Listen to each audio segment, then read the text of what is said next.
In the last couple of years, Ireland has become home to thousands of Polish immigrants. Lack of employment is one of the biggest factors to mass immigration. In 2002, Michaela and her family permanently moved over to Dunlow in County Donegal.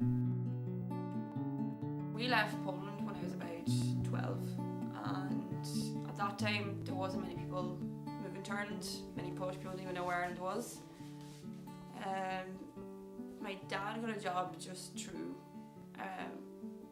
his brother was a friend of a job finder who just knew someone in Ireland who was looking for a chef.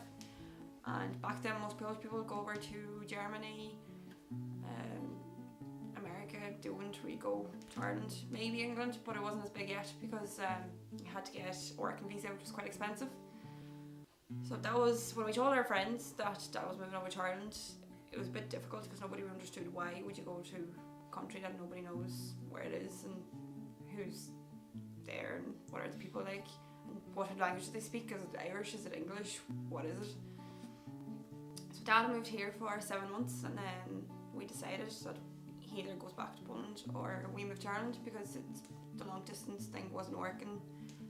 Wojciech was quite small and it was getting quite emotional because at that age you can forget your parents very quickly, what they look like, and it's not, they can just look at a picture and you remember your dad.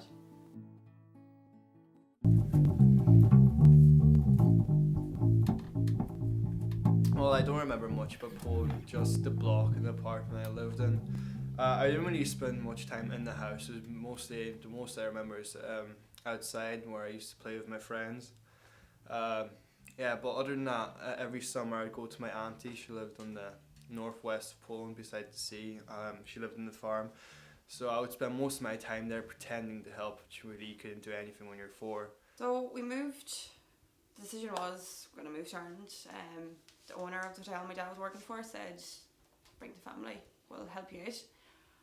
And we didn't expect to be welcomed as well as we were. In Poland, if you had people come to see it, we're so big, nobody would really care. Maybe it was a small village, but you wouldn't see that. People would be leaving villages, then moving into them. So when we moved here straight away, loads of people helped us.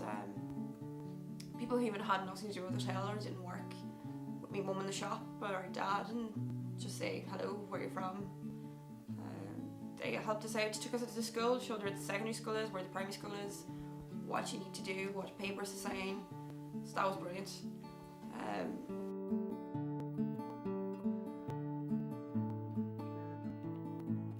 One of the difficulties posed on Michaela's family was the language barrier.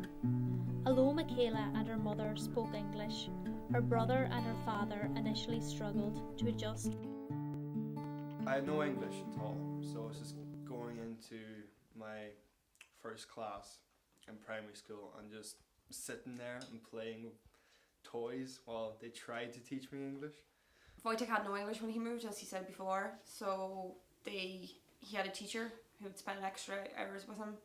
In his class there was, I think, 2 children with special needs, so one of the ladies that was looking after them just helped Wojciech out with maths, and it was more and more English, explained different things. He also had to pick up Irish as it was compulsory, which was tough because he had no English and he had to learn Irish at the same time. We were told not to teach him Polish writing or reading because he couldn't, it would be too hard learning 2 new languages and learning how to read and write. It wasn't too bad for me because I was learning English since I was 6. In play school they would have little sing-alongs, and then when I went to private school for the first 3 years, and we had English teachers. We had teachers over from America, native speakers, who would just speak to us in English all the time. We also had an amazing English teacher. So when I moved to a public school where English wasn't as great, and it was about a year or 2 years behind of where I was, my English teacher was running private classes to which I signed up. They were very expensive, and there were times when there was no money in the house, but there had to be money for the English classes because my parents believed you do need at least one more language, and the best age to learn is when you're young. Wojciech started talking English very quickly after, I think, within a year and a half. Yeah, after a couple of months I started picking up, and then after around a year I started speaking better English and then just became fluent after a while. We thought it would be the hardest on Wojtek because he was so young and he had his friends, and it's hard to explain to a child why you have to move so far away from your family, people that you've known, all your friends that you grew up with and went to school and play school with. But it was the easiest on him, I think, because he didn't ask, question why. He would go outside and see a tiny bit of snow and say, this is the best thing ever. Well, we would be thinking, God, how are we going to get to school with the snow? Then the years just flew. Michaela and her family have been living in Ireland for the past 10 years. Wojtek is currently studying for his junior cert at the moment. We found this house that we're in now. Been here for 6 years and it's been our home. Michaela has just completed her honours degree in visual communication in Dublin Institute of Technology. We have a family dog.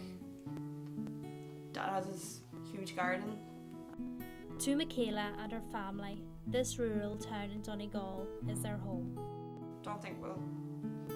I know my parents won't go back to Poland, and I probably won't either. I'm planning to stay in Ireland.